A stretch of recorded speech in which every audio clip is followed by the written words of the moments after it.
Doggy says that lady is trying to get rid of Grandma.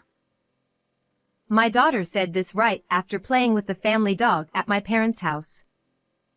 Both I and my sister-in-law, who had been called that lady, were taken aback. Hey, what are you saying? I'm so sorry, my daughter. I hurriedly apologized to my sister-in-law, and she replied with a strange smile. Oh, no, don't worry about it. My daughter had always claimed she could talk to the family dog, but I dismissed it as childish imagination. What I was more concerned about at that moment was not upsetting my sister-in-law, who lived with my mother and took care of her. That's incredibly rude, you know? I scolded my daughter, but she pouted and said, But Doggy really did say that. And then, as she continued speaking, her words shocked me even more. My name is Amelia. I'm currently raising my 5-year-old daughter. That day, I had brought her to visit my parents' house because I heard my mother was not feeling well. At my parents' house, my mother lives with my brother, his wife, and their pet poodle. My mother is never lonely with such a lively household. The house is in my mother's name. My father has already passed away, but he left behind enough wealth to ensure my mother is comfortable in her old age. By the way, the poodle my daughter claims she can talk to is named Max. We've had him since before I got married and moved out, so he must be over 10 years old by now. In human years, that would make him somewhere in his 50s or 60s. My daughter Kate adores Max and always looks forward to playing with him. This time was no different. While I was talking with my mother and sister-in-law, Kate was playing with Max. And then she suddenly made that outrageous statement about my sister-in-law trying to get rid of my mother. Carol, I'm so sorry. I'll make sure to talk to my daughter about this. I apologized profusely to my sister-in-law. Carol smiled awkwardly and said, Oh, no, it's fine. Don't worry about it. Although I sensed something off about Carol's response, I was more focused on dealing with Kate. Kate, you need to apologize to Carol. What you said was very rude. I scolded her. Kate, who had been laughing and playing with Max, suddenly got serious. But it's true. Doggy really said that. She pouted. And then she began to relay more shocking information she claimed to have heard from the dog. Listen, it's a secret. Kate whispered, making sure my mother and Carol couldn't hear. That lady is putting something weird in Grandma's food. What? Are you saying Carol is adding something to the food? I asked, bewildered. I don't really know. Doggy said there's a strange smell in Grandma's food, and every time it's there, Grandma feels sick. This revelation stunned me because my mother had been inexplicably ill and had been rushed to the hospital multiple times recently. Can Max tell when this happens? I asked Kate, half believing, half doubting. Kate seemed to ask the same question to Max and then said, Well, when it gets dark, and it's the day they serve meatloaf.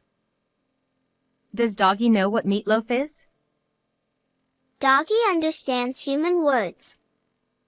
He remembers because that lady always says, today's meatloaf day, every time. Kate continued talking to Max, and then she shared more disturbing information. On meatloaf days, the strange smell is always there, and it's getting stronger. Doggy says Grandma is getting weaker.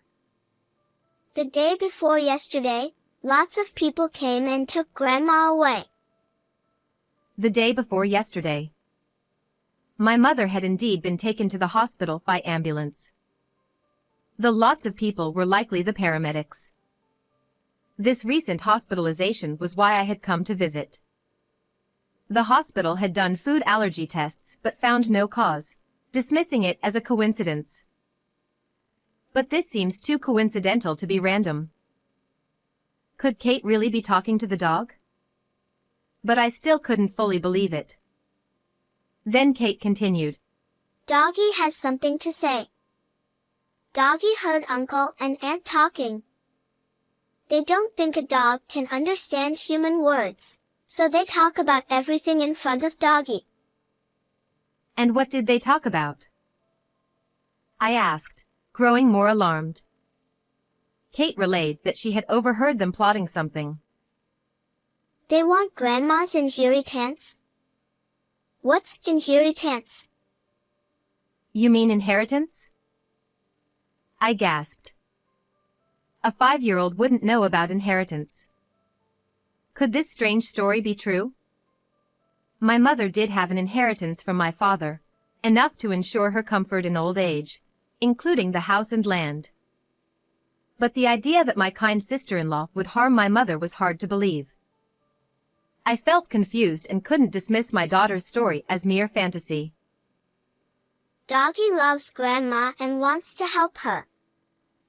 Doggy wants you to do something. Kate pleaded. Help Grandma? Yes, we must help her. I decided, still skeptical but willing to trust Kate and Max. So, I just said earlier that lady was trying to get rid of Grandma, right? If we don't act fast, that lady might hide the evidence. I'm sorry, Doggy, for giving us away.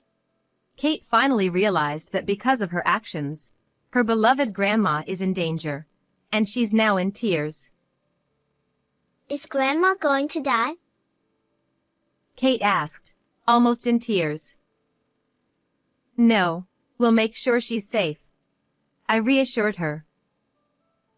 Anyway, as Kate said, we need to act immediately to prevent any tampering with evidence. I need to stop Carol and my brother's conspiracy. Carol had left the room, so I decided to act quickly to find the supposed poison in the kitchen. When I arrived, Carol was rummaging around. What are you doing, Carol? Oh, Amelia, just organizing the kitchen. There's so much clutter. She looked uneasy, like she had been caught doing something she shouldn't. Let me help. It must be hard to do it alone. No, you're a guest. We're family, not guests. We should help each other. I insisted, starting to help despite her protests. If Carol is poisoning my mother, the poison must be here in the kitchen. I began to chat with Carol to gather information. I'm sorry for the trouble my mother is causing. She was hospitalized the other day. Yes, the day before yesterday. We're worried about her health. Carol seemed genuinely concerned, not like someone plotting harm. Then Max barked and rushed into the kitchen, sniffing at a trash bag. Hey, Max, stay out of the kitchen. Carol tried to stop him, but Max, despite being called a poodle, is a dignified adult dog. He is about the size of a medium-sized dog. Despite being over 10 years old, he is still strong and managed to break free from my sister-in-law, sticking his nose into the garbage bag to pull something from the trash. What's this? I asked, taking it from Max. It was a package of rat poison. It's still full. Why are you throwing this away? Well, if Max happens to eat it like he did just now, that would be troublesome, right? It's about decluttering. Rather than that, if Max puts it in his mouth, it would be troublesome, so I'll put it out of reach.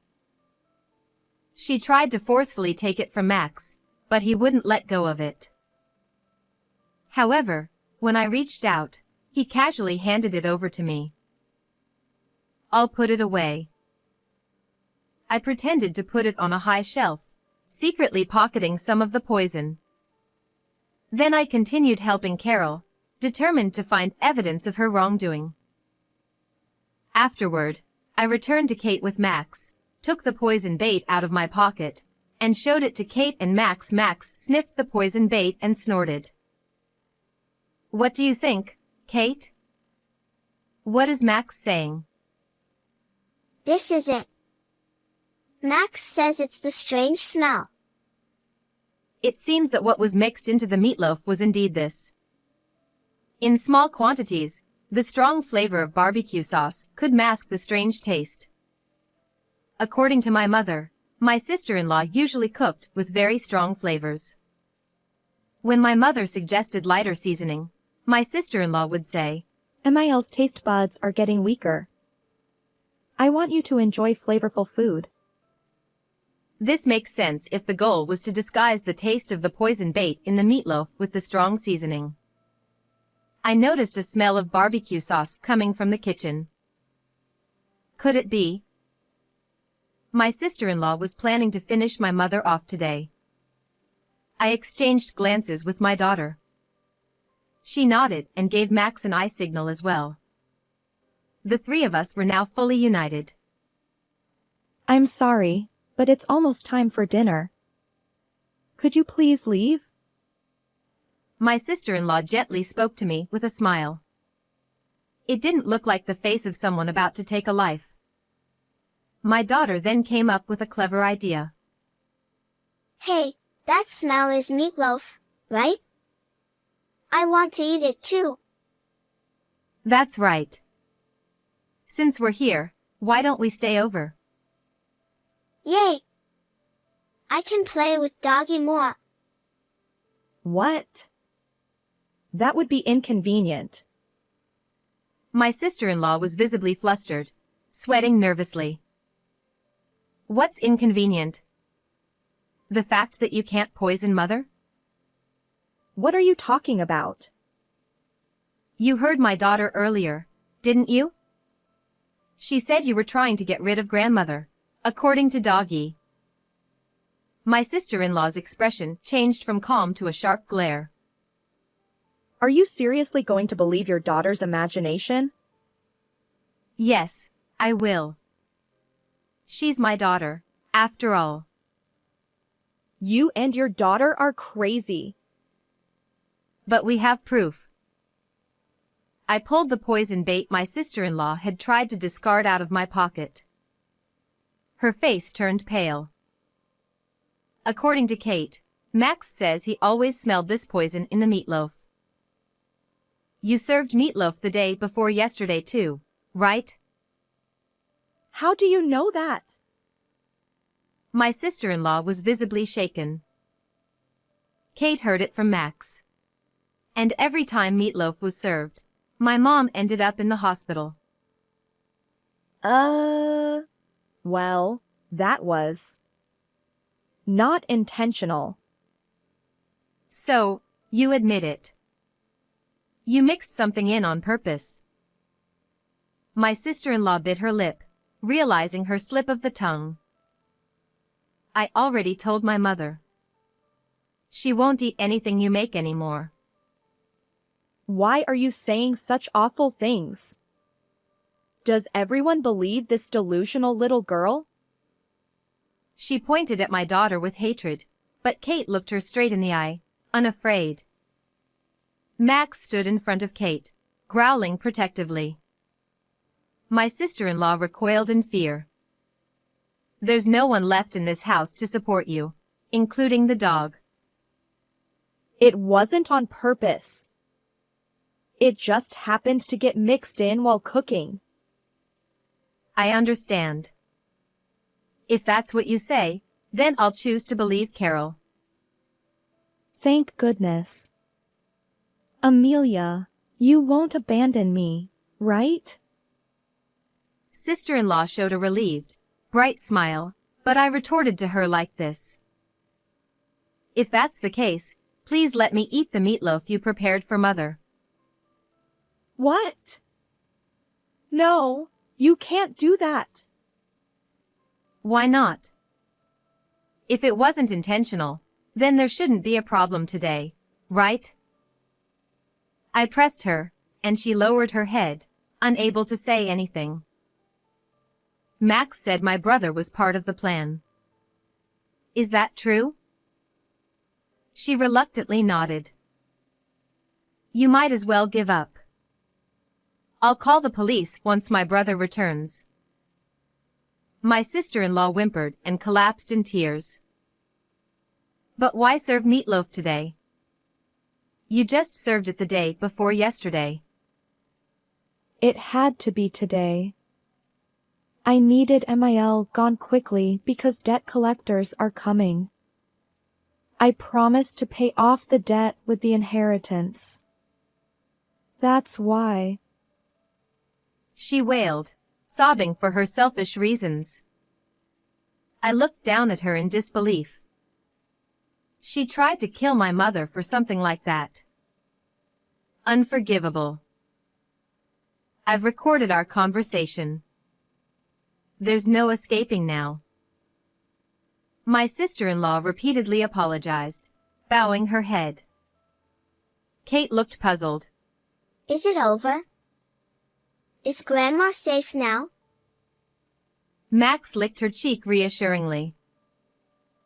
Later, my brother was arrested by the police who had arrived earlier. He tried to deny everything. I didn't do anything. I didn't know. But my sister-in-law, furious at being betrayed, confessed their conspiracy, and they both ended up behind bars. My mother was incredibly grateful. She said, If anything happens to me, all the inheritance goes to Amelia and Kate. Kate cheered as if she had just received candy. Thank you, Mom. But you have to live a long time. Yeah, Doggy would be sad if you left. Max barked in agreement. Our laughter echoed in the now peaceful house. How did you like this story? Don't forget to subscribe to our channel. See you in the next video.